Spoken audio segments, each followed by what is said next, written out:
Vamos lá ver se estamos ao vivo aqui, porque já devemos estar chegando a vocês. Vamos ver. Dá uma olhada aqui.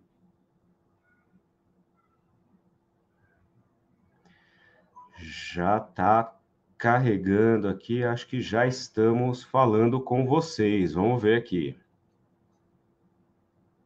Muito bem, já estamos ao vivo, sim. Muito bem-vindos, minhas caras e meus caros, a mais um vídeo, uma live, na verdade, do Doni Correia, uma teia de ideias.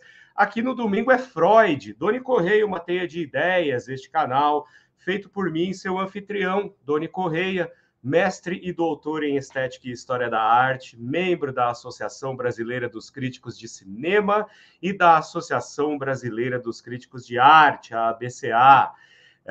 E esse Domingo é Freud, não é? Esse quadro que eu criei para a gente conversar aí todos os domingos, no final da tarde, sobre assuntos relevantes relacionados à nossa contemporaneidade, ligando aí com a psicanálise, com a psicologia, para que, né, eu possa de alguma forma oferecer a vocês aí algo de construtivo no final do seu final de semana, né, no finalzinho do final de semana, para que a semana comece um pouco melhor.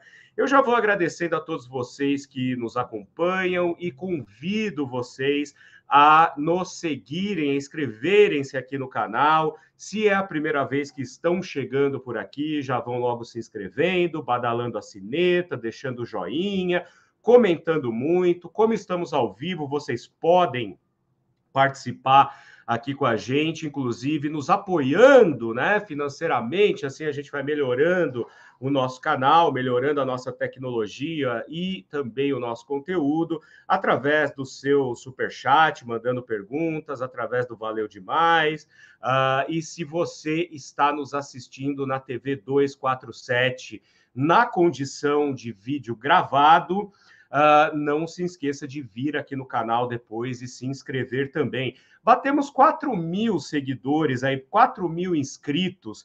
Hoje, exatamente hoje, já estamos com 4.002, pelo que eu estou vendo aqui, e já estamos muito mais perto de 1 milhão do que estávamos ontem. Então, por favor, se inscrevam bastante, compartilhem, porque assim a gente vai ampliando esta teia de ideias, trazendo mais teiudos e teiudas e teiudes para este espaço que é dedicado à discussão transdisciplinar e interdisciplinar, que consagra aí o cinema, a história da arte, a filosofia e também a história social, a história enquanto disciplina, que é o papo deste domingo, é Freud de hoje, porque eu tenho aqui um convidado muito especial para conversar com a gente sobre as questões da história, sobre a função da história, e foi ele mesmo que me sugeriu que chamássemos este programa de A História Também é Freud, né?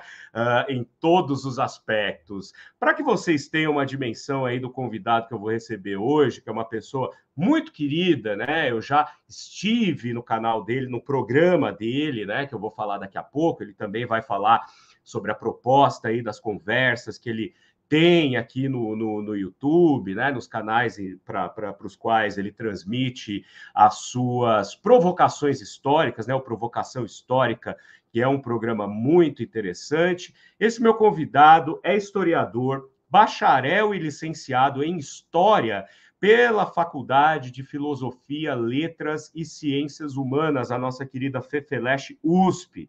Também é doutor em História e Fundamentos da Arquitetura e do Urbanismo pela FAU, né? Pela FAU USP. E desde 2013 é docente na PUC Campinas, tá? Ministrando as disciplinas de História e Patrimônio Cultural, que é algo que me interessa sobremaneira, né? O tempo que eu passei trabalhando nos museus aqui de São Paulo, Casa das Rosas, trabalhando com o bem, né, patrimonial, com o bem tombado, né? Então, patrimônio cultural e histórico contemporânea. Aliás, né, além de ministrar também história contemporânea, né, na PUC Campinas. E desde janeiro de 2021 é mediador e apresentador do Provocação Histórica, projeto de história pública para divulgação científica da história e da historiografia a partir de conversas, debates e entrevistas com historiadores e historiadoras do Brasil nos canais do Instituto Conhecimento Liberta, canal maravilhoso que eu tenho a honra também de fazer parte com os meus cursos, e com certeza esse programa edifica, né, o nosso conhecimento. Eu tenho grande prazer em receber nesta teia de ideias o meu querido Lindener Pareto Júnior, o homem, a lenda. Seja muito bem-vindo, Lindener.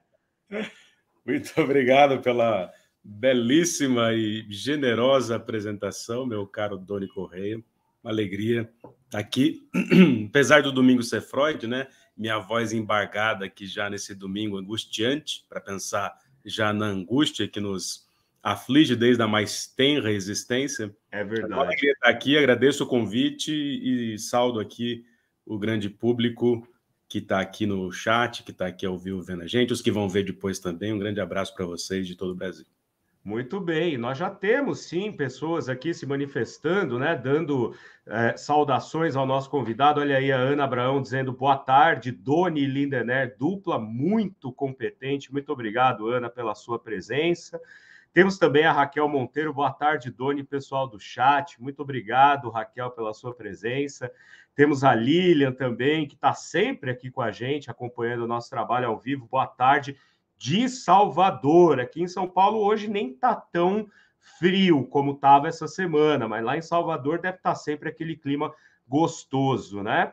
Temos Nê Santana dando boa tarde e a Maria Clara Sansara dizendo boa tarde de Belo Horizonte. Estava em Belo Horizonte há 15 dias atrás, aí grande cidade, quero voltar para conhecer em pormenores, porque eu só fiz um bate-volta, mas preciso voltar para poder conhecer com mais atenção. Meu querido Lindener, hoje a gente vai falar aí sobre como a história também é Freud, né? A história é Freud nos dois sentidos. A história é Freud porque ela é complicadíssima para nós que trabalhamos na área de humanas, e eu imagino, bom, você no seu trabalho no ICL deve ter cortado 70, como diria minha mãe e minha avó também, né, como diriam os antigos aí nessa época, agora final do ano, época de eleições, um espaço progressista, um momento de muita negação da história e, enfim, né, de negação do conhecimento das humanas, etc. Então, eu imagino que deva ser aí para você um momento muito complicado, mas que vamos contornando, né? Nós que trabalhamos com história, eu trabalho com história da arte, e gosto muito de dizer que história da arte nos ensina muito sobre a história humana, né? Quer dizer, a passagem do homem pela Terra por meio daquilo que ele deixa. Conta pra gente como é que foi essa. Eu vou fazer a mesma coisa que você fez comigo quando eu fui ao seu programa, né? O que te despertou para trazer para a história, né? Para a disciplina história. E, aliás, eu vou dizer que hoje mesmo, né, já aproveitando esse gancho, enquanto eu divulgava aí fazendo a última divulgação do nosso bate-papo, uma pessoa muito querida me escreveu dizendo que foi seu aluno no ensino médio, meu querido André Cáceres.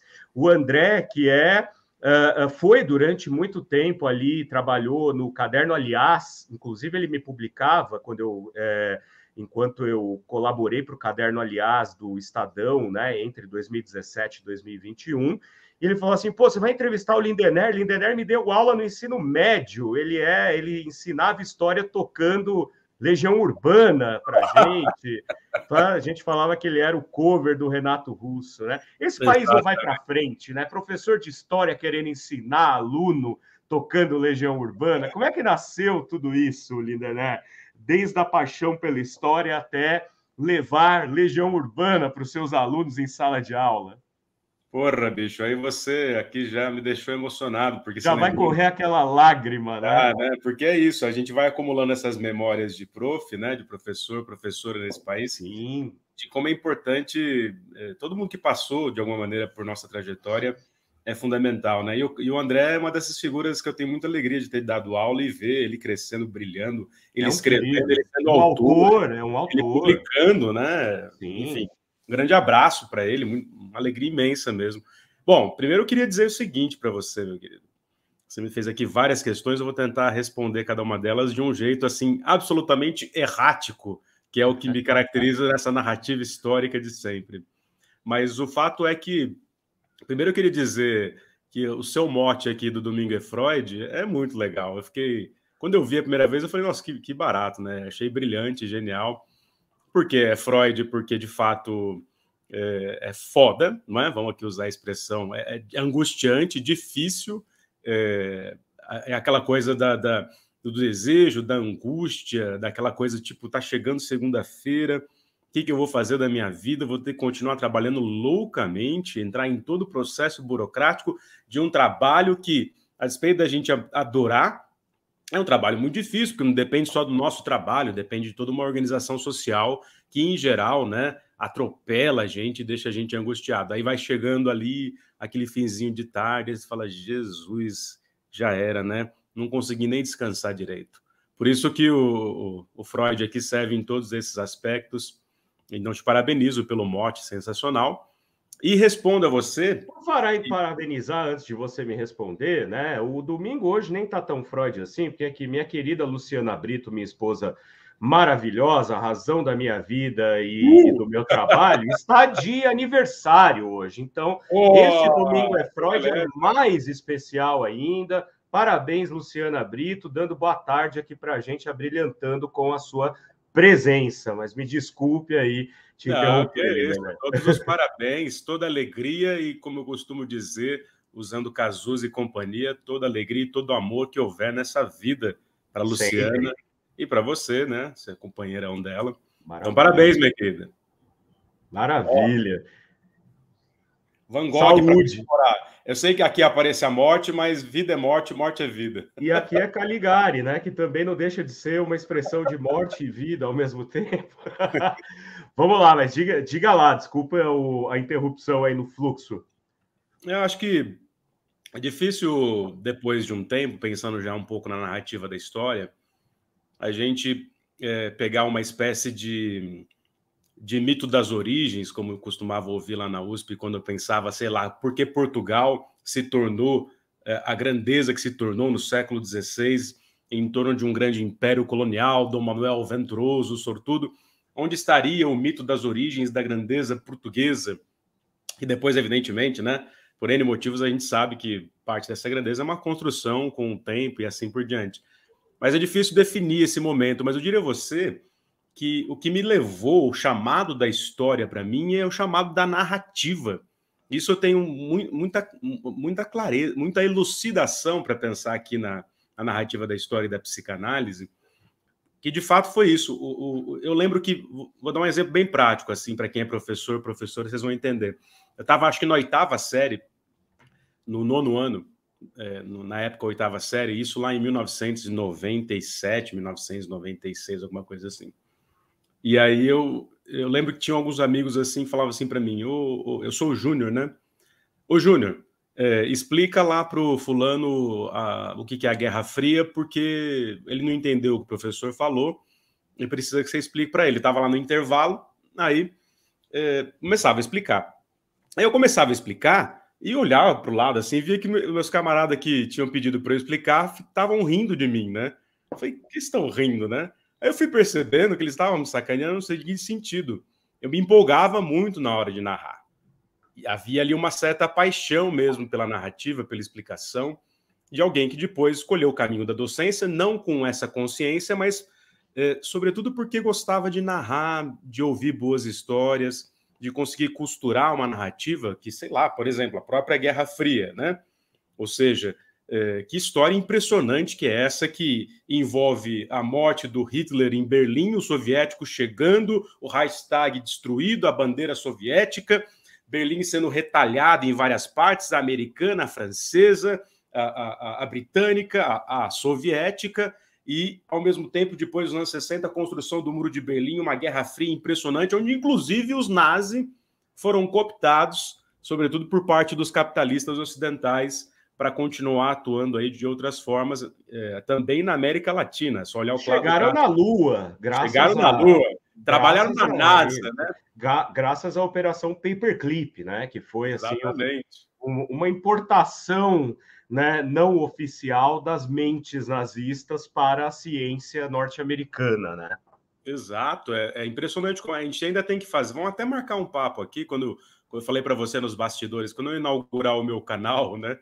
Porque eu faço tudo via canal ICL, canal Edu Moreira, mas aos poucos eu vou criar um perfil em que eu possa também falar de outras coisas e narrar alguns poemas que eu adoro, inclusive provavelmente os seus também, lendo os seus poemas, que é um poeta de mão cheia. Mas o fato é, a gente ainda precisa conseguir escrever, pesquisar e narrar o papel que os nazis tiveram depois da derrota deles, porque eles não foram tão derrotados assim. No fim das contas, é essa a questão, né? Eles tiveram papéis chaves na América do Sul, nos Estados Unidos, como você bem falou em relação à NASA.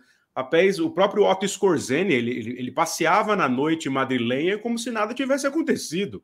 E o cara tinha sido um dos carrascos pessoais do Hitler, né? Não, e Josef Mengele morreu em Bertioga, cara, que tá aqui do lado. Eu tô em Guarulhos, tá a 1 hora da minha casa.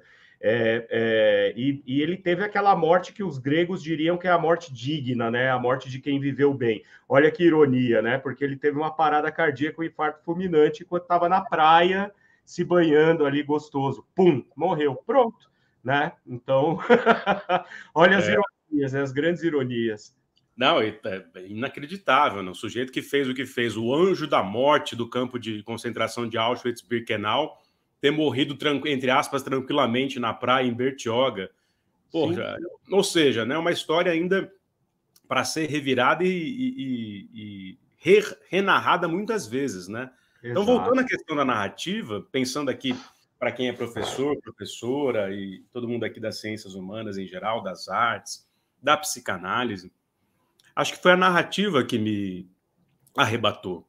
Então, eu era um explicador com paixão, não sei se bom, mas com paixão, desde muito jovem, e o meu entorno percebia isso. Então, quando eu fui fazer cursinho, ganhei uma bolsa para estudar no Objetivo de Pouso Alegre, onde foi criado no sul de Minas, eu fui percebendo que eu gostava mesmo, era das ciências humanas, que eu queria fazer letras ou queria fazer história. E assim o chamado da história foi mais forte, eu acabei entrando em história na USP, e aí deu no que deu, né? Eu continuei estudando, não era nada disso, evidentemente, estava planejado em termos de ser um professor de história, de sala de aula, porque eu não imaginava que eu fosse dar aula. Eu fui fazer história porque eu gostava da narrativa. Eu gostava de como aquilo dava um tom para as coisas e um sentido para as coisas que eu não vinha em outras disciplinas, a não ser na literatura. Aí é o que nos aproxima também da narrativa literária enquanto reconstrução, por exemplo, daquilo que a gente é no mundo em diversas temporalidades. Então, acho que passa por aí, né? Muito bom.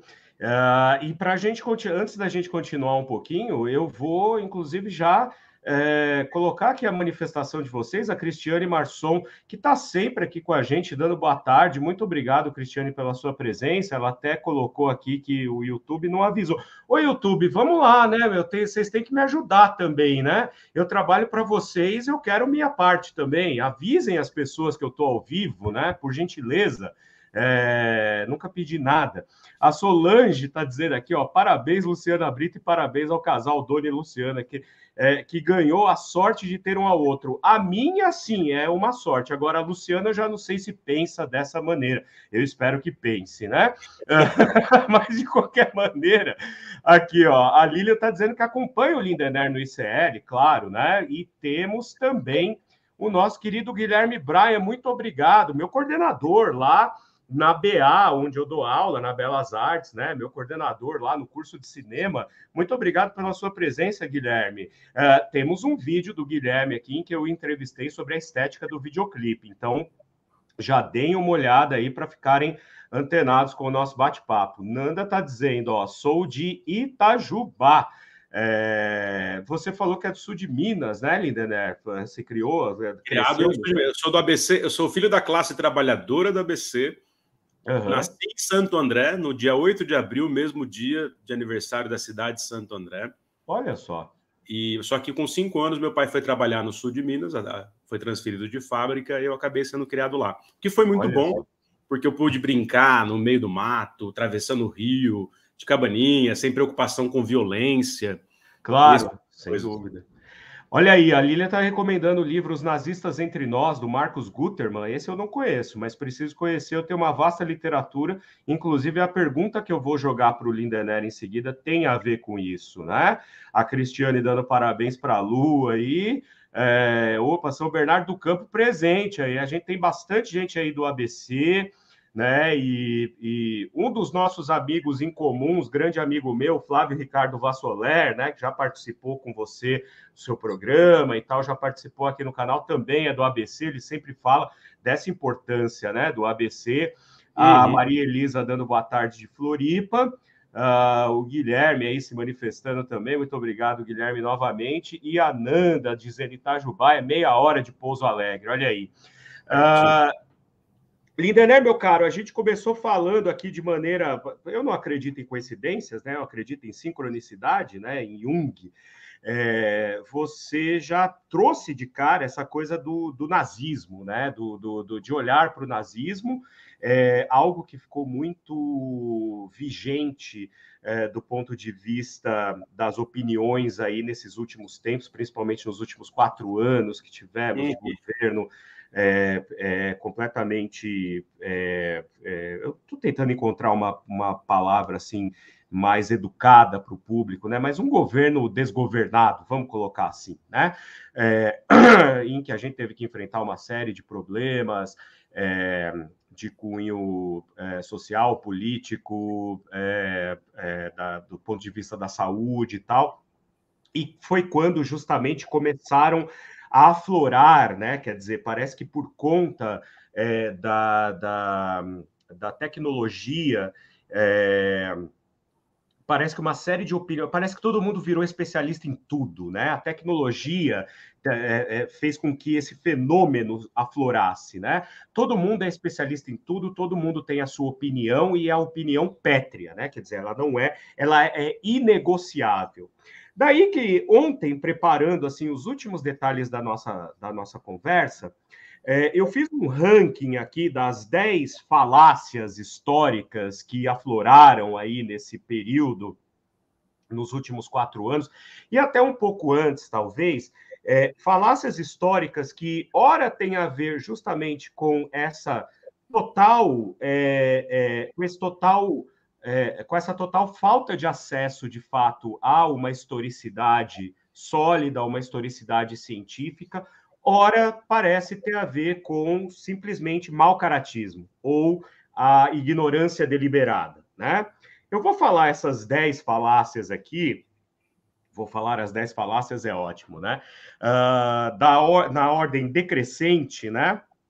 Da décima para a primeira, e depois disso a gente comenta o que você quiser a respeito delas, não precisa, assim, comentar uma a uma, mas eu vou falar as 10 e aí a gente comenta, assim, de uma maneira geral, para a gente poder continuar esse papo gostoso sobre a questão da história e a importância de conhecer a história. Então, assim, ó, em 10º lugar, eu coloquei uma coisa que vai ao encontro exatamente disso que a gente começou conversando, né?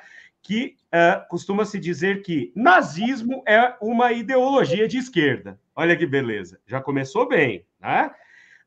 Em seguida, eu coloquei o Holocausto dos judeus não existiu, tá? Em 8º lugar, no Brasil não existe racismo, seguido de no Brasil não existe machismo. Depois, a ditadura impediu que o Brasil virasse uma Cuba. Em seguida, o único interesse dos Estados Unidos é levar a democracia às ditaduras do mundo. Tá? Em terceiro lugar, agora o top 3 você vai adorar. Ó. Em terceiro lugar, Lula é comunista. Né? Em segundo lugar, a Terra é plana. E, em primeiro lugar, talvez a maior mentira de todas, a maior falácia de todas. O Palmeiras tem sim um Mundial. Vamos lá, então. Vamos lá. O senhor é um fanfarrão. Você é palmeirense? Você é palmeirense? Eu sou um paulino. Ah, eu também sou. Então, beleza. Então tá em casa. Né? Essa falácia é a nossa falácia de boteco, né? Mas eu trouxe todas essas questões aqui porque parece que se tornaram um senso comum nos últimos tempos para justificar um elogio da ignorância e uma negação da história. Nós que trabalhamos com as ciências humanas, a gente tem sempre esse dissabor que é o desmerecimento do nosso campo de estudo, né? Parece que aquilo que a gente estuda não é importante. E estão desmerecendo, inclusive, as ciências exatas. Por exemplo, eu disse aqui, a Terra é plana. Né? Isso é um desmerecimento de algo que está lá atrás na nossa história, lá nos gregos clássicos e tal. Então, como é que é para você, né, quando você olha para um historiador, um doutor em história, um pesquisador, um professor, como é que é para você olhar do ponto de vista dessa psicologia da massa diante do estudo de história, sabendo que é importante conhecer o passado para que ele não se repita conforme a gente vê nas gerações passadas, ao mesmo tempo que há essa negação perene, como se as pessoas quisessem reinventar o passado para viver o presente e um futuro idealizado. Bom, tem uma tese inteira, ou muitas teses, passando pela historiografia e pela psicanálise, né? Mas eu começaria respondendo assim. Um dos pontos lá, uma das 10 questões aí. Quando as pessoas costumam dizer, ou dizem, né, nesses últimos tempos, sobretudo do golpe de 2016 para cá, que o nazismo é uma ideologia de esquerda, no fim das contas, tem um componente aí interessante que é o nazismo só é o nazismo, pensando assim dialeticamente, porque existiu a possibilidade da União Soviética levar ao mundo, digamos assim, uma revolução mundial que contestava parte da tradição, que envolvia inclusive a propriedade privada. Parte do liberalismo, parte da tradição religiosa cristã, parte de tudo aquilo que era muito significativo na história ocidental, que passou evidentemente pelo iluminismo, mas que a partir do final do século XIX, com as possibilidades do anarquismo, do socialismo e assim por diante, veio mais uma pancada, digamos assim, na força da tradição, que comprime feito um pesadelo o cérebro dos vivos. Então, o nazismo, né, o nacionalsocialismo, que vai dar nazi, e por isso a gente fala nazismo, tem um título no seu conceito, termo, que vem da classe trabalhadora também. Porque é nacional-socialismo. Os nazis não se chamavam de nazi, igual a gente fala. Eles falam, eu sou um nacional-socialista. Quer dizer, o fascismo... Era um partido mínimo arrestado por uma ideologia desvirtuada, né? Como alguns partidos brasileiros que tem o social-democrata no nome, mas que não tem nada de social-democrata, né? Ou liberal. Aí tem desdobramentos posteriores, mas a gênese está ali, ou seja, o nacional-socialismo alemão ou o fascismo italiano surge, entre outras coisas, mas sobretudo para combater o inimigo socialista ou o inimigo soviético. Essa é a razão de ser. Todos os textos das grandes figuras do nazismo, seja da SA, a Sturmabteilung, ou a SS, né, a Schutzstaffel, que é quase a guarda pretoriana do Hitler, e que foi responsável pela própria logística do Holocausto, esses grupos, esses altos oficiais nazistas, diziam que a visão de mundo do nazismo era combater o bolchevismo. Então, quando as pessoas, assim, para sintetizar, quando as pessoas hoje dizem o nazismo é uma ideologia de esquerda, na verdade, elas estão com o que na cabeça? Pensando aqui também essa psicologia social, para pensar a narrativa da história e psicanálise. Elas estão com as disputas do passado ainda fervendo no presente. Ou seja, de fato, não dá para considerar o nazismo, do ponto de vista histórico, do ponto de vista de um processo político, do ponto de vista de uma novidade retumbante politicamente no século XX, se a gente não pensar que ele só existe em função de combater o bolchevismo, o socialismo, o marxismo e assim por diante. Por isso que as pessoas muitas vezes confundem essas duas coisas, né? Porque as coisas estão imbricadas. Muitas das soluções, das visões de mundo e etc., na verdade, eles tiram das estratégias, em partes, da própria esquerda. Claro, mas, evidentemente, negando, não é, uma série de benefícios ou de harmonia social ou de igualdade efetiva que aquilo que o marxismo, o socialismo e tal, naquele momento, começava a pregar. Então, acho que isso é um dos pontos interessantes, pensar que há uma série de imbricações entre os termos, os conceitos e as visões de mundo que se colocavam ali, né? Perfeito. Eu acho que eu sempre fico pensando, né, quando as pessoas ficam repisando, que também existe um aparelhamento da história para fins específicos, né? Eu sempre digo que quando eu estou ensinando história da arte, história do cinema, principalmente, a gente pensa naquele moto recorrente, né? Naquele mote que diz: a história é feita pelos que venceram, né? Como é que é isso para você que estuda história? Porque eu vejo, por exemplo, na história da arte, na história do cinema, a história do cinema. Existe uma linha, por exemplo, que você entrevistou a Joyce Paz no Provocação Histórica, que pesquisa a história do cinema feito por mulheres, né? E que não aparecem na história canônica do cinema conforme eu estudei, né? Então parece que existe aí uma tentativa de sequestro do fazer histórico que está ligado aos vencedores. Como é que é isso, do ponto de vista da historiografia, das teorias da história, essa questão da relativização? Porque uma coisa é você relativizar em contraste com coisas que, de fato, existem registros e que provam que aquilo existiu. Outra coisa é você fazer o revisionismo irresponsável, né? Uhum. Bom, isso é uma das grandes questões da historiografia, né? Nós fazemos a nossa própria história como a gente quer, ou a gente depende de outras forças que não dependem de nós e que acabam muitas vezes nos derrotando enquanto projeto político, enquanto a vida de um indivíduo, enquanto um sujeito que, sei lá, né, não consegue se inserir no mercado de trabalho e assim por diante, ou na mídia.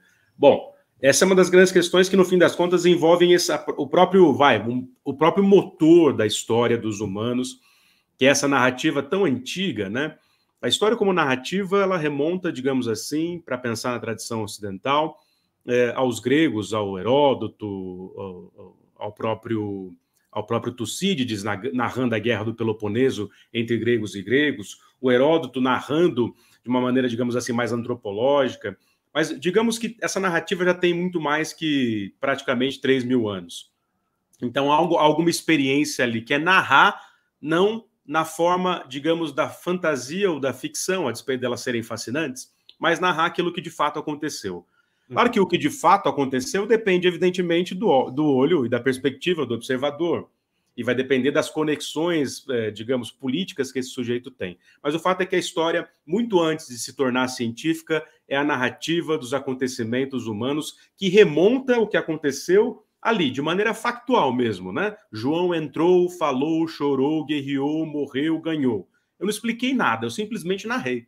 Eu nem encadeei fatos de tal maneira que eu pudesse usar a teoria para explicar e etc. A história, então, como narrativa, é tão antiga quanto a filosofia, por isso ela tem um grau especulativo e, digamos assim, um tanto existencial também. Né? Começa em Flávio Joséfo, né? Corrija-me se eu estiver errado. Antes dele, mas antes dele, esses nomes todos aí pensando na Grécia Antiga, depois Roma também. Uhum. Mas digamos que há uma experiência narrativa nesse mundo ocidental, não só, mas estamos pensando nesse mundo ocidental, e aí, claro, tem uma dose de eurocentrismo, mas, enfim, o fato é que é porque depois, né, a história como ciência se dá na própria academia europeia e assim por diante, mas o fato é, a história é uma narrativa antiquíssima, tão antiga quanto a filosofia, tem até musa inspiradora, que é Clio. Clio, grande Clio. Estamos aqui saudando Clio hoje, né? A musa da história. Clio.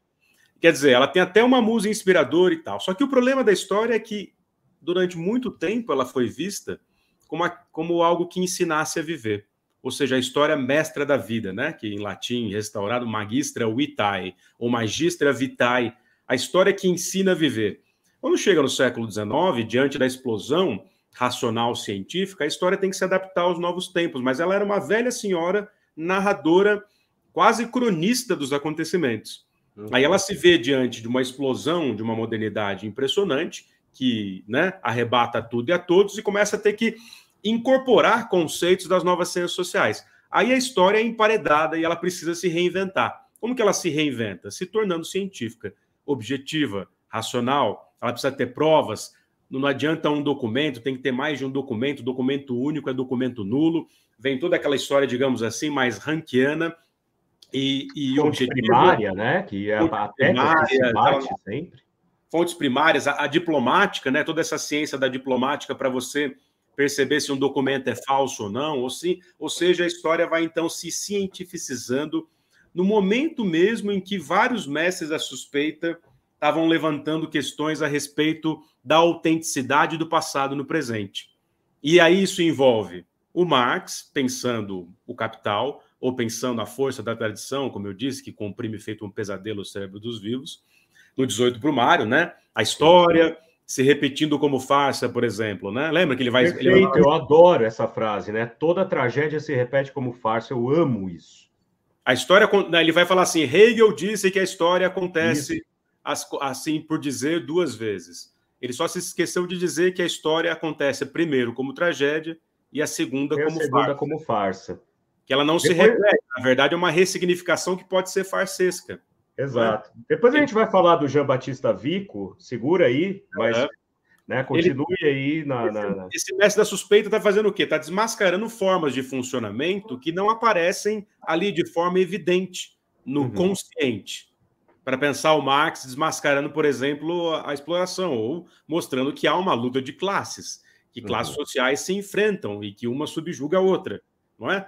Desmascarando, então, esse consciente supostamente harmonioso que estava se constituindo ali, por exemplo, nessa nova religião chamada nacionalismo ou Estado Nacional.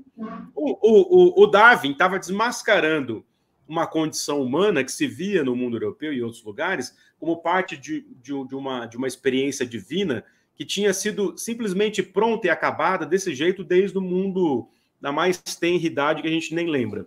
Ou seja, uma pancada, de novo, naquela crença de que a gente vinha pronto, digamos assim, de uma força divina que a gente desconhece, mas que estaria em nós dessa forma já.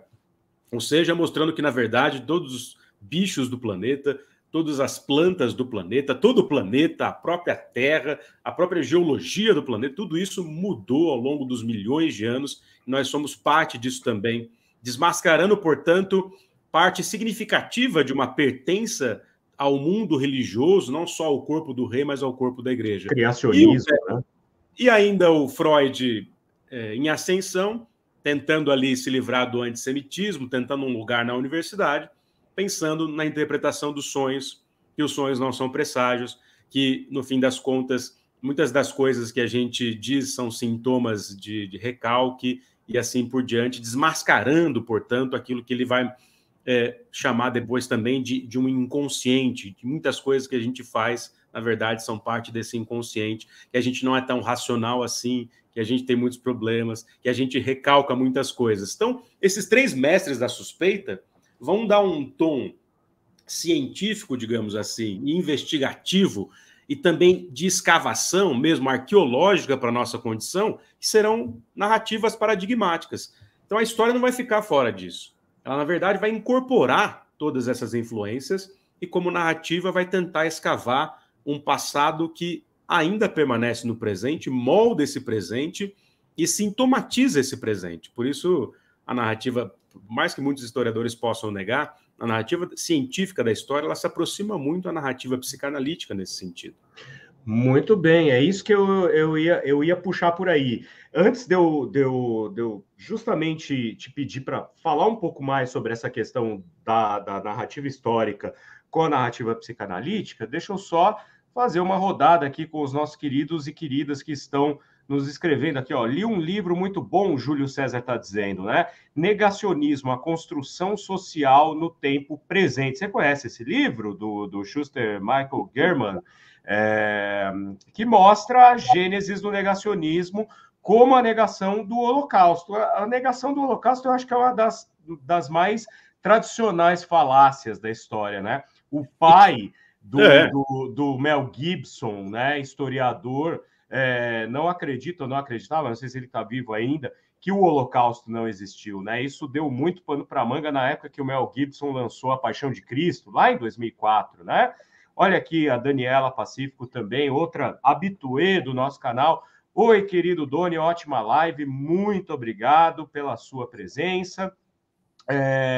O Júlio também está dizendo aqui, ó, o nazismo é anticapitalista, mas não é socialista, que é uma coisa que eu acho que explica muito, né, essas confusões. Eu diria, só para não passar, eu diria que o nazismo não é anticapitalista, o nazismo era antiliberal. Ele não era anticapitalista, sabe por quê? Porque boa parte do que financiou, inclusive os campos de concentração, eram grandes corporações. Né?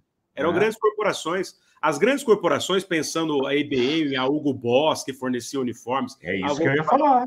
Trabalharam para os nazis. A Coca-Cola trabalhou para os nazis. Sim. Então, assim, não o Harry Ford trabalhou para os nazis. Não é anticapitalista, mas é antiliberal. Então, exato, se aproximava em algumas críticas ao capitalismo que a esquerda fazia. Mas, em totum, na verdade, fechava com o grande capital. Exatamente. Não, e você falou do Hugo Boss, perfeito, né? Quando a gente olha para aquela estética dos uniformes nazistas, que eu particularmente acho muito bonito, né? Aquela estética neo... Como é que fala? Art Deco, né? Uma coisa meio Art Deco, uma coisa... A gente não pode esquecer que o Hugo Boss está por trás disso, né? O Hugo Boss que a gente consome até hoje aí, tá? O Harry Ford estava por trás também, de algum apoio aí à estética nazista e à indústria nazista, enfim. Educação precária, fome e miséria, igrejas, a equação do inferno. Projeto antigo diz nada sem graça aqui pra gente, né? A gente vai falar um pouco sobre a igreja também daqui a pouco. Aí nós temos minha querida, né, mãezinha, Zuleika Mamprim, dando boa tarde a todos, que é formada em História também. Então vocês são colegas aí, Lindenero. A Zuleika é sua mãe mesmo? É minha mãe, Zuleika Mamprim, minha mãe. Vim ao mundo por meio dela. Um beijo para a dona Zuleika. Pelo bem ou pelo mal, né? Não sei. Bem, obrigado por existirem e por estarem juntos aqui e agora, diz Nanda Sem Graça. Muito obrigado, Nanda. Olha aí, né? Temos mais comentários aqui, vários comentários. O Júlio está completando: negacionismo, assim como o nazismo, não se prende no conteúdo, mas na estética e na performance, né? Com certeza tem sim. A Nanda está também dizendo aqui, ó, o negacionismo, assim como o nazismo. Peraí. Tá aqui, ó. Não, peraí, coloquei. A Nanda está dizendo emburrecimento e disfunção cognitiva, existe muito isso, né? Na nossa sociedade hoje. Minha gata chama Zuleika, a Nanda está dizendo. Olha aí que coisa. E a minha chama Odete Lara. A Odete Lara ali que vocês estão vendo no fundo, uma delas chama Odete Lara. Entender? Então, a gente estava falando justamente, você chegou nesse ponto, né, das grandes mentes que desconfiaram, né? Você falou do Darwin, você falou do Marx e você falou do Freud. Como é que a gente pode fazer uma ligação entre o estudo da história e o estudo da psicanálise? Além, claro, do fato da psicanálise estar, de alguma forma, muito forte, muito interessante, ligada à evolução histórica, por surgir ali no final do século XIX, em que muita coisa acontecia no campo do conhecimento, das ciências, da medicina, e assim por diante. Como que olhar para a psicanálise, para o velhinho do charuto, para essa questão do tripé, ego, id e superego, também nos traz... Olha que bonitinho, olha só. Como é que isso traz para a gente uma relação com o estudo da história, da historiografia? Porque tem uma diferença, né? Historiografia e historicidade, né? Se você quiser falar para a gente um pouco sobre essa diferença, fique à vontade. Com certeza. Bom, o primeiro ponto é que historiografia é a forma de apresentação do pensamento histórico, né? Então, seria aí o conjunto de escritas sobre a história. Então, existem muitas historiografias. A historiografia da escravidão no Brasil, a historiografia da moda, por exemplo, não é? A historiografia... da arte, do cinema. Da arte, do cinema. Enfim, historiografia seria, digamos... de forma bastante aqui simplificada, mas não menos sofisticada, a forma de apresentação do pensamento histórico, não é? Então, é a escrita da história reunida a partir de uma série de temas. Historicidade é aquilo que compõe a nossa condição humana na passagem do tempo, portanto, camadas de historicidade, historicizando, é você contextualizar no próprio tempo ou nos próprios tempos, que são essas camadas todas que nos alcançam até hoje, né? Como diria um grande historiador, como as águas agitadas do Amazonas alcançam o Oceano Atlântico a partir de muitos vestígios que vêm dos outros afluentes desse grande Amazonas e que vão para ele e ele desagam num grande Atlântico, numa explosão, digamos assim, impressionante entre passado, vestígios, né, escavações, estratificações que permanecem a partir de fragmentos no presente. Então, bela metáfora.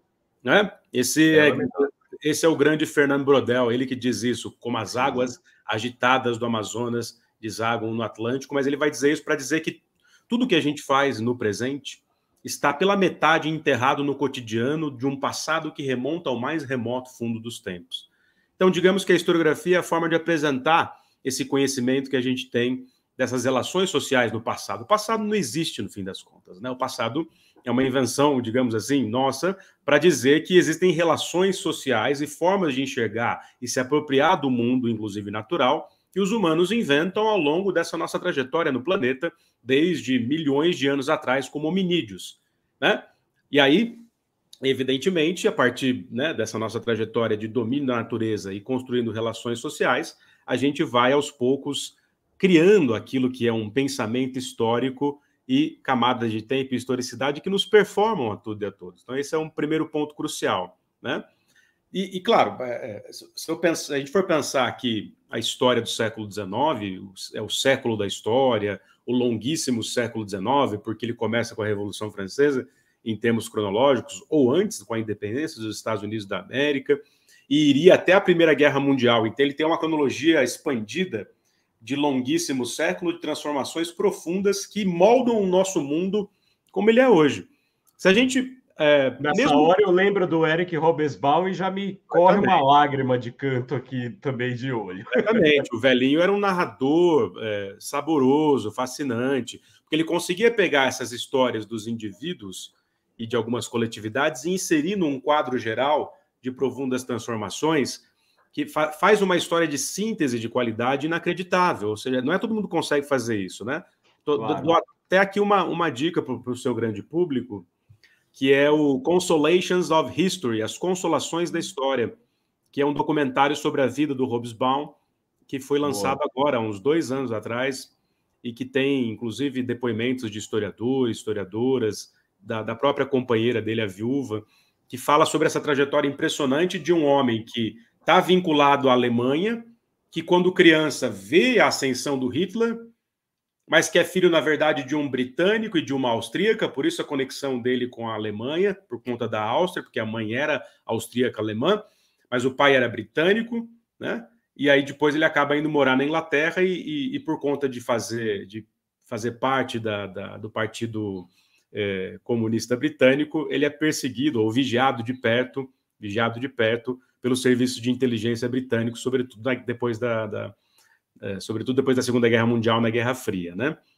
Bom, mas o fato é, o Hobsbawm é imprescindível para essas narrativas todas da modernidade. E aí, pensando no século XIX, a história, a despeito dela ter essa tentativa consistente, importantíssima mesmo, de ser objetiva, de contar com arquivos, com fontes, com métodos, com rigor, de ter um distanciamento em relação ao objeto de estudo para que não fique ali envolto, apaixonado e aí distorça os fatos, que é uma questão típica do negacionismo, típicas das disputas que brandem a história como arma, porque a história é isso. No fim. Se todo mundo é história, pensem o seguinte, não é de se espantar que as pessoas distorçam o passado, porque é conveniente para elas a partir da experiência delas, a partir daquilo que elas aprenderam a gostar. E aí eu já vou até te interromper, Lindenberg, desculpe, mas tem um comentário do Júlio falando uma coisa que me suscita justamente essa pergunta. Ele diz, um militante de esquerda que foi deportado para o campo de Buchenwald e escreveu mentiras negando as crueldades do Holocausto e inaugurou o Holocausto testemunhal. Isso me faz pensar o seguinte: você acha que, de repente, essa negação da história é também uma tentativa desesperada? E aí, né, caminhando com a psicanálise, claro, que é o mote dessa última questão que eu te coloquei, a negação da história também é uma tentativa desesperada de se livrar dos males ou do pesadelo que a história humana nos lega a todo momento? Uhum. Sem dúvida alguma. Se o que une história e psicanálise é principalmente, digamos assim, a cura pela fala, e vamos separar as coisas, senão meus amigos historiadores vão ficar revoltados comigo. Mas por que a cura pela fala? Bom, na psicanálise é óbvio, né? Ou seja, é a narrativa e é você narrando, contando, encadeando suas memórias ali, que estão vinculadas ao outro no presente, misturadas, passado e presente, não tem nenhum tipo de corte, eles estão absolutamente imbricados. Isso para a psicanálise. Para a história, apesar das nossas diferenças iluministas e depois positivistas de separação do passado e do presente, o século XX evidenciou que eles estão muito mais próximos. E eu vou dar um exemplo bem prático. Um dos grandes fundadores da historiografia moderna, um homem chamado Marc Bloch, que era um historiador francês, fundador da Escola dos Annales, foi um grupo que fundou uma revista nos anos 20, naquele momento ainda de profundos ressentimentos, olha lá, ressentimentos entre a França derrotada ou vitoriosa na Primeira Guerra, mas um tanto ainda engasgada com os alemães, e os alemães ainda mais engasgados com a derrota que sofreram na Primeira Guerra Mundial. Esse grupo do Marc Bloch e do Lucien Febvre fundam uma revista chamada Análise de História Econômica e Social, né? Uma revista de História Econômica e Social. O Marc Bloch lutou na Primeira Guerra, lutou como oficial na Segunda Guerra, e ele escreve não só um livro sobre a estranha derrota francesa, sendo ele um militar francês, mas ele vai escrever um livro que vai ficar inacabado e que vai ser publicado depois da morte dele, depois da Segunda Guerra Mundial, porque ele foi fuzilado pelos nazistas, porque Marc Bloch era um francês judeu, que entrou para a resistência francesa e foi fuzilado pelos nazis um mês antes dos americanos chegarem para salvar esse grupo que ele estava ali fazendo parte. O Marc Bloch roda nos 47 do segundo tempo por muito pouco. Por muito pouco, e é impressionante, porque o livro que ele escreveu, Apologia à História, ou O Ofício do Historiador, é uma contribuição metodológica, teórica e mesmo filosófica para o conhecimento histórico, para o pensar historicamente fascinante. Por quê? Porque o Bloch está ali vendo tudo ruir, e aí ele escreve um livro na verdade o livro começa assim, né? Você colocou aqui para que a história? O mote é do Marc Bloch. Ele está sentado no escritório, aí vem correndo o filho dele e senta no colo dele e fala: papai, me diga lá, para que serve a história? Aí ele diz: eu vou tentar, então, tanto aos leigos quanto aos doutos, explicar no mesmo tom o que é essa tal dessa história, dessa narrativa, desse conhecimento científico que se debruça sobre a condição humana e narra aquilo que se passou e que se passa conosco, mas num presente profundo. Porque, vou repetir, não há uma cisão tão grande assim entre passado e presente, a não ser na cabeça de um racionalismo absurdo. Claro. Se mostrou um racionalismo de uma falácia brutal, na medida em que a gente cai no caos da Primeira Guerra, numa guerra total, numa guerra em que, inclusive, as vanguardas, você conhece muito bem, vão falar: isso aqui é um nonsense total, eu não vou levar isso a sério. É símbolo da loucura, é símbolo da loucura congênita, inclusive, né? Tipo, já nasceu assim e precisa ser extirpado da sociedade. A vanguarda era vista dessa forma. Pois Pelos nazistas, por exemplo. Não à toa, quando ela percebe esse nonsense de uma racionalidade fria e objetiva, ela tira sarro. Ela tira sarro de tal forma que os nazis nunca perdoaram isso, né? E aí vão chamar isso de arte degenerada, entre outras coisas, você conhece muito bem. Mas o fato é, o Marc Bloch estampa essa proximidade entre passado e presente como nunca antes a historiografia moderna e científica tinha feito, mostrando que a história é filha do tempo presente, e que as questões que a gente faz para esse passado distante, muitas vezes quase um país estrangeiro, que nos chega só através de fragmentos, na verdade, essas perguntas estão no chão profundo do presente. Vou dar um exemplo prático, outro aqui para o nosso grande público. O pessoal da PUC me chamou esses dias para falar sobre a série da Rainha Charlotte, sabe? Sim, sim. E também é uma história Bridgerton, né? Essa série sucesso. Que é uma série que, quando eu comecei a assistir, eu fiquei espantado. Eu falei, ora, bolas, finalmente criaram uma forma interessante de falar do racismo estrutural sem escancarar o problema numa vitimização anterior. Em outras palavras, vou colocar assim em outras palavras, eu acho fundamental a gente narrar as mazelas e tragédias desse, holocausto que foi também. Para que não se repita, né? Para que não se repita, não sei, porque a história não ensina a viver, mas para que a gente tente fazer com que não se repita. Eu gostei disso, vou fazer disso um lema. A história não nos ensina a viver, é isso. Não ensina a viver. Eu dou vários exemplos. Olha o Brasil do Bolsonaro, depois da ditadura militar, a ditadura voltou. E as pessoas não estão convencidas. Mas aí eu sou da opinião, aí eu sou da opinião que o Giambattista Vico estava certo. A história é um círculo. Na verdade, a gente está caminhando para a Idade Média novamente, com toda a tecnologia que nós temos, e exatamente por conta de toda a tecnologia que nós temos, nós desembocaremos numa nova Idade Média. Mas isso é uma coisa minha, né? Bom, não, eu entendi acho válida a analogia, mas eu diria que não é um retorno à Idade Média, mas também pensando numa certa desconstrução dessa ideia de Idade Média, de Moyen Age, né, ou Middle Age. A Idade Média é muito mais complexa do que a gente acha que... A gente colocou ela como trevas... Isso, eu sei. Né? Eu sei. Então, assim, no fim das contas, não seria um retorno a ela e nem uma mera, digamos assim, continuidade dela a despeito de uma longa duração da Idade Média, né? Para pensar o Legoff. Seria, evidentemente, pensar que muitas das formas que a gente ainda tem de convivência, mediadas por tecnologia, são formas inventadas lá e que se ressignificaram, que não desapareceram completamente, né? Acho que isso é importante da gente sempre frisar para a narrativa da história, porque vale para a psicanálise. Quando a gente está no divã, seja em qualquer linha. Em qualquer linha. A gente vai tecendo os nossos dilemas ali, falando os nossos problemas, correndo atrás do próprio rabo, e de repente a gente para numa cena de infância, a gente para na morte de alguém querido, a gente para numa dor de amor profundo que a gente teve, sei lá, na adolescência, no primeiro amor, a primeira relação. Então, isso vale para, digamos assim, o grande discurso da narrativa da história, para pensar, por exemplo, os grandes traumas, né? Que o próprio Júlio tem trazido aqui, falando do Holocausto, por exemplo. Isso. Júlio Beraldi.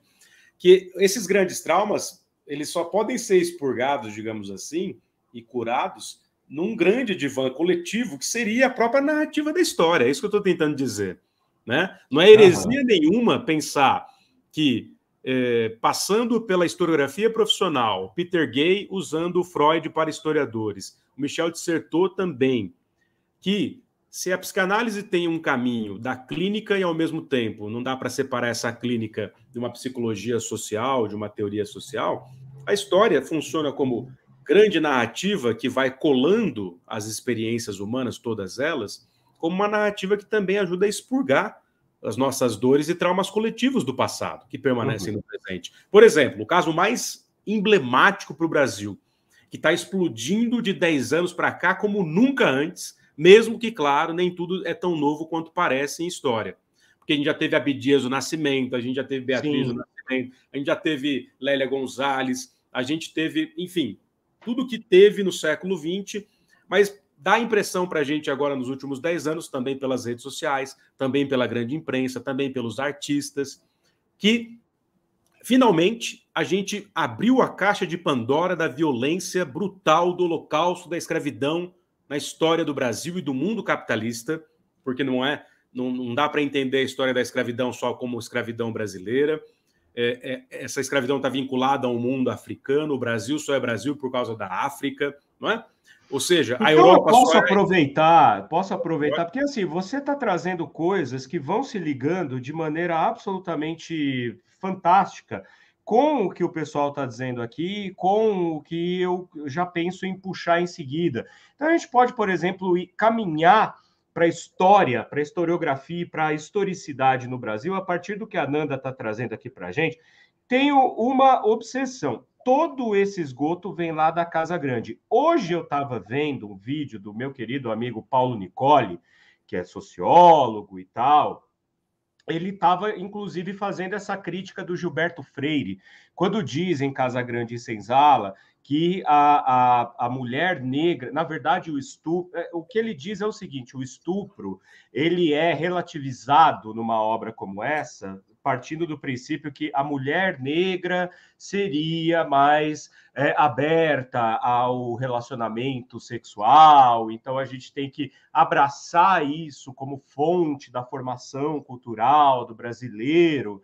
E, ao mesmo tempo, a gente tem o homem cordial do Sérgio Buarque de Holanda, dizendo que, na verdade, o brasileiro é um homem cordial porque aos amigos tudo e aos inimigos a pena fria da lei, né?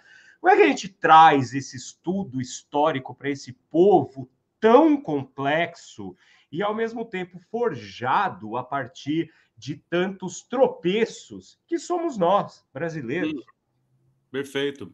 Bom, vou tentar dar uma costura a partir da narrativa da história, em parte da história do Brasil, mas pensando nesse grande divã coletivo traumático que é o Brasil. Primeiro ponto, todos esses intérpretes do Brasil... O Brasil é traumático pra caramba. O Brasil é... o trauma. A minha tese, que não é minha, é de um monte de gente, mas que eu estou colocando nesses termos aqui, e vou colocar também nesse livro que eu estou escrevendo sobre a história da resistência no Brasil, digamos assim, mas sobre a história da violência no Brasil. A tese é, o Brasil na modernidade capitalista, e eu estou considerando desde ali dos séculos XV e XVI, pensando a expansão ultramarina, o tráfico de africanos e toda a expansão do capitalismo mercantil, passando depois pela Revolução Industrial. O Brasil no conceito da expansão da modernidade capitalista, que envolve racismo, que envolve massacre, que envolve genocídio, que envolve enfiar a cruz goela abaixo nas comunidades e povos indígenas originários, assim por diante. Os caras dançaram com os índios, os indígenas no dia seguinte foram rezar uma missa, cara. Entendeu? É doido isso. O Brasil nessa modernidade, certamente, e eu vou explicar, tentar evidenciar por quê, por excelência, o estado de exceção na sua mais profunda essência. Em outras palavras, se nós formos o lugar do mundo que teve o maior porto escravista, vou chamar assim porto escravista de todos os tempos, mas estou pensando em toda a modernidade para pensar que o porto do Rio de Janeiro, o Cais do Valongo, recebeu só ali recebeu mais de 2 milhões 150 mil africanos escravizados. Mais de 2 milhões vieram só para o Cais do Valongo, no Rio de Janeiro. Boa parte dessa mão de obra escravizada foi, por exemplo, para fazendas de café da região do Vale do Paraíba, que fez a fortuna desses escravocratas todos do café, que hoje em dia lá tem aquelas fazendas lá que o pessoal fica tirando selfie, que é a mesma coisa tirar selfie em Auschwitz felizinho. É verdade. Ou seja, então o Brasil foi do sistema escravocrata mundial capitalista, digamos assim, o lugar que mais recebeu africanos escravizados. Dos 12 milhões de africanos escravizados ao longo de quase 400 anos, entre 1550 e 1850, o Brasil recebeu 5 milhões. Os States, 700 mil. Cuba, perto de 1 milhão. Né? Ou seja, a gente é disparado o lugar que mais recebeu africanos escravizados. E a última nação a abolir a escravatura. Não só a última a abolir, nós, diferente de todos nós recebemos aqueles que já tinham abolido antes, nós recebemos os escravos, os escravizados dessas nações. Cidade americana, interior de São Paulo. Isso, né? Formada por sulistas confederados. Isso, né? Isso. Ô, Doni, olha que loucura. O Brasil não só é o último a acabar com a escravidão no conceito das nações ocidentais, mas foi o país que, ao fazer a sua independência em relação a Portugal, apostou na instituição da escravidão e vai vendo a elite luso-brasílica, que vai formar esse Brasil independente e vai construir agora o Brasil independente de Portugal, apostou na escravidão como essência, inclusive, de nossas instituições. Ou seja, o Brasil não só continuou fazendo a escravidão, mas boa parte dos africanos escravizados na história do Brasil vieram exatamente no período da corte portuguesa e depois, a partir de 1822, com Pedro I. Quer dizer, nós reinventamos e aumentamos a escravidão. Por isso que eu estou dizendo que o Brasil é, por excelência, na modernidade, o lugar que ensina o que significa o que é o estado de exceção. E aí, para pensar, os nossos intérpretes, Gilberto Freire, Sérgio Buarque e companhia, um estado de exceção tão bem amarrado que faz até hoje as pessoas pensarem que esse país não é racista, que faz até hoje as pessoas pensarem que elas não são estruturalmente, no sentimento, nas práticas, na economia, em todas as partes, absolutamente estruturalmente racistas, todos nós, todas nós.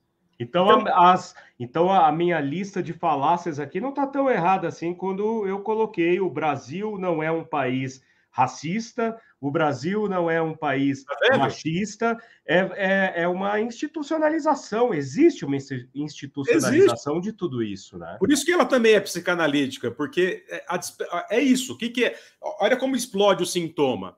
Bom, você é um país campeão de matar a mulher. Você é o maior país feminicida, um dos maiores países feminicidas do planeta. Uma sociedade feminicida. A gente foi programado para odiar as mulheres. Né? E essa programação tem uma construção no patriarcado escravocrata. Óbvio. De controle do corpo desses escravizados em vários âmbitos. De domesticação e assim por diante. No uso utilitário, né, dos corpos. Um uso utilitário, um uso que envolve a velha e milenária instituição da escravidão, que no Brasil é ressignificada. E a escravidão negra nas Américas, ela se torna no Brasil algo praticamente típico da civilização brasileira, digamos assim. De tanto que ela durou, de tanto que ela foi reinventada, e de como tudo no Brasil, tudo, das grandes instituições até a mais tenra vida cotidiana e trivial, dependia da escravidão, da propriedade escrava, da mão de obra negra e assim por diante. Por isso que a gente, então, é esse inventor de um estado de exceção tão brutal que costura de tal forma uma certa benevolência dessa atitude e que, a partir da perpetuação de projetos elitistas, conservadores e autoritários, vai passando de golpe em golpe, digamos assim, e vai mantendo ainda, nas altas instâncias de poder, de cima para baixo, sobretudo, uma ideia de que está tudo bem, de que isso está acomodado e de que esse lugar... É assim mesmo. Por isso que o Gilberto Freire, e aí você falou das suas teses aí, elas são completamente psicanalíticas, porque as pessoas estão negando mesmo, elas acreditam piamente que elas não são. Elas não estão sendo cínicas. Pelo menos boa parte delas não. Elas acreditam nisso. Elas acreditam. A gente pode, evidentemente, pegar alguns exemplos em que você sabe que a pessoa está sendo que nem o Eichmann em Jerusalém. Não, eu estava obedecendo. Eu só estava obedecendo, eu fiz o meu trabalho. Para esses deputados, para esses sujeitos aí que ficam defendendo o nazismo, aí, que muitos desses sabem muito bem que eles, de fato, acreditam nisso conscientemente, né? Assim, na banalidade do mal, vamos dizer assim. Sim, ó, aqui tem um comentário aqui, inclusive, a respeito disso. Ó. Aqui, ó, a Lília tinha falado, um deputado de Mato Grosso levou e citou o livro Minha Luta, do ditador nazista ao plenário da Assembleia Legislativa nessa semana. Você acha que, de fato, ele piamente acredita nisso, então? Assim, eles têm... Porque boa parte desse pensamento nazi, que envolve obediência, que envolve grandeza, mania de grandeza, obediência, endurecimento, virilidade, na verdade é anterior ao nazismo. O que o nazismo fez foi pegar essas características mais centrais do mundo autoritário, patriarcal e conservador, aliado a uma tecnologia fulgurante do cinema, por exemplo, e deu uma lógica para isso nunca dantes vista. Por isso que o nazismo ou o fascismo, de maneira genérica, foi a grande experiência política do século XX em termos de novidade. Quer dizer, as pessoas foram, digamos assim, lá atrás, antes do século XX, programadas para acreditarem nisso. Sim. Mentalmente programadas para isso. Ou seja, o lugar do homem como superior, o fardo do homem branco e assim por diante. Ou seja... É por isso que elas falam com tanta convicção a respeito dessas coisas, porque elas negam, né? Negam também porque existe um gatilho que incomoda e aparece como sintoma, mas dentro de uma coletividade geral também. Bom, eu falei muitas coisas aqui, mas quando eu falei do Gilberto Freire, quando o Gilberto Freire está dizendo, está ali, digamos assim, dando uma passada de pano na violência da história da escravidão no Brasil, a gente não pode deixar de historicizar e dizer isso, o seguinte, o próprio Silvio de Almeida sempre disse isso, nosso ministro agora dos Direitos Humanos, graças a Deus, né? Imagina o Brasil ter um ministro dessa estirpe finalmente, né? Dizendo que a gente importa, que as pessoas importam, que a população negra importa, que as mulheres importam, e assim por diante. Quem tá com saudade da Damares Alves aí, bota um joinha. E aí, quando o Gilberto Freire faz Casagrande Senzala, ele é um dos primeiros intelectuais de peso a positivizar a herança africana. Sim. Só que o faz a partir, evidentemente, de uma visão positivista. Positivista, elitista e, evidentemente, branca supremacista. Claro. Falando, olha, peraí, não foi bem assim, há uma harmonia ali, vamos narrar isso como uma herança positiva, porque isso forja esse cadinho cultural, nacional, que todo mundo ali estava vivendo desde dos questionamentos da Semana de Arte Moderna em diante, que é, afinal, o que é o Brasil? Afinal, o que é a herança africana no Brasil? Afinal, o que é a questão indígena no Brasil? Claro. Então, estava todo mundo discutindo ali nos anos 20 e 30 essas questões. O Vargas vai dar uma institucionalizada nisso e vai, evidentemente, pegar parte do Gilberto Freire, parte de outros intelectuais e sintetizar nesse mito da democracia racial e vai se perpetuar, digamos assim, pelas instituições até os dias de hoje. Agora, é interessante pensar que o Gilberto, na verdade, ele está dando um verniz que, na verdade, já existia por parte das elites brasileiras, de que os escravocratas do século XIX, inclusive eles diziam isso no parlamento, na época do Império, estavam fazendo um favor, tirando da fereza dos desertos da África, esses africanos que precisavam ser o quê? Civilizados pelo cristianismo e pelo trabalho nas fazendas do Brasil. Eles acreditavam que estavam civilizando. Precisa ir longe. O nosso glorioso Rui Barbosa, quando fica revoltado que parte da população negra continuou apoiando a princesa Isabel, acreditando... O Rui Barbosa fica revoltado por quê? Porque ele era um republicano, ele era um abolicionista, era um gênio, né, um mestre da retórica e da escrita, um advogado e etc., um catedrático. O Rui Barbosa fica chateado porque ele vai dizer que parte da população negra que apoia a princesa Isabel não entendeu que a Isabel não deu a abolição de graça. Ela foi uma pressão popular. Então, como pode parte dessa população negra, da guarda negra, ficar do lado da Isabel, se a Isabel não deu coisíssima nenhuma, ela, na verdade, aboliu por conta da pressão popular. Aí o Rui Barbosa fica, digamos assim, né, estabelecendo regra para aquilo que é a experiência dos negros em geral. Ou seja, ele não entende que parte da população negra possa ter tido um tipo de experiência que possa levá-la a apoiar a Isabel na medida em que aquilo faz sentido para eles. Ele queria pautar, digamos assim, o afeto e a experiência de pessoas negras que quiseram apoiar a princesa Isabel. E ele não vai falar qualquer coisa, ele vai falar assim, você sabe por que vocês estão fazendo isso? Porque vocês... Eu até compreendo, olha a arrogância dele. Eu até compreendo, porque vocês vieram da fereza dos desertos da África. Vocês não sabem o que estão fazendo. Então, tá vendo como sempre foi pautado? Sempre foi distorcido? Mesmo com uma elite supostamente mais esclarecida? Muito bom, muito bom. Cara, Lindené, assim, ó, eu ficaria até amanhã aqui batendo papo contigo sobre história, e o pessoal tá aqui animadíssimo, participando também, né? Ó, a gente tem aqui a Lilian dizendo a trilogia do Laurentino Gomes é excelente. O Laurentino Gomes, ele tem, de fato, uma série de trabalhos importantíssimos nesse sentido. Também ela está falando aqui, ó, os livros da historiadora Mari Del Priori sobre a sociedade brasileira ao longo dos séculos também são excelentes. Conheço o trabalho dela, muito interessante. A Cristiane falou, né? A Cristiane falou, a trilogia do Laurentino Gomes é excelente. Gente, vocês são maravilhosos porque participaram muito aqui, né? da nossa conversa, e infelizmente a gente está chegando ao final, né? Você vê que quando o papo é bom, voa, né? Eu não Nem tenho. começamos, Doni, né? A Nem gente nem falou começamos. ainda do bagulho. Quando eu tive no seu programa, você ficava falando vozes da minha consciência estão me avisando aqui. Eu não tenho vozes da minha consciência. Eu mesmo tenho que ficar fritando peixe, olhando o gato. Como eu sou estrábico, até que é fácil, né? Mas o tempo voa. E eu vou deixar aqui, gente.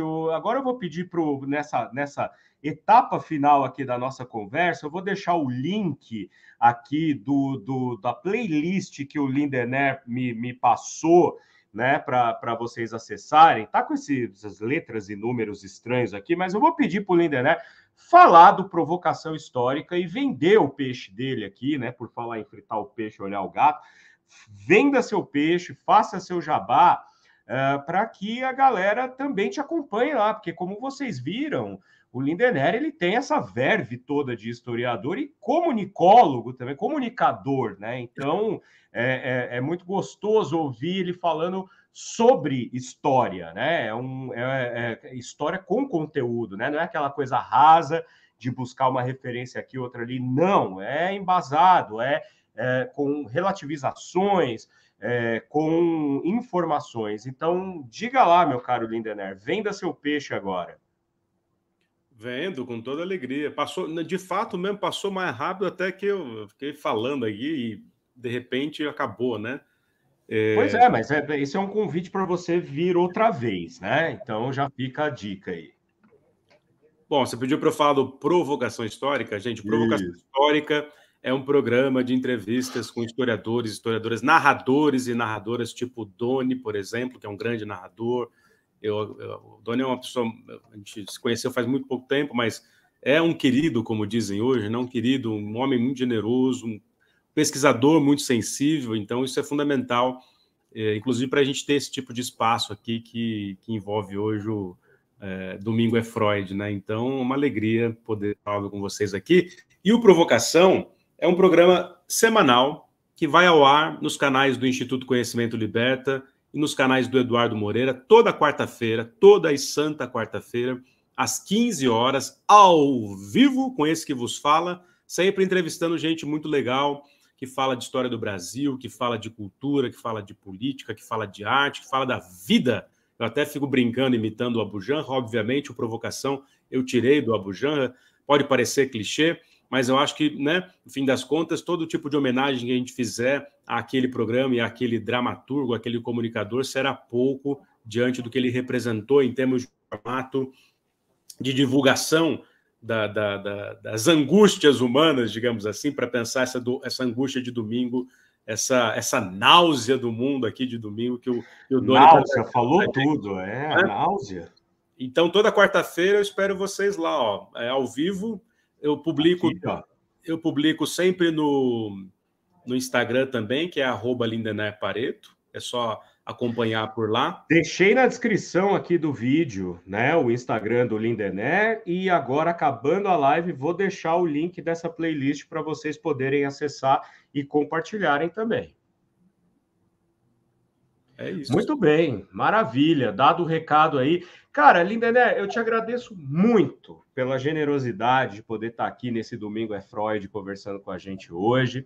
Certamente trouxe muita coisa bacana para a gente. A Lilian está falando que foi uma live maravilhosa. Isso é um ensejo e um convite para que você volte outras vezes, né, para a gente conversar sobre outros temas aí candentes que possam suscitar esse tipo de discussão a partir da arte.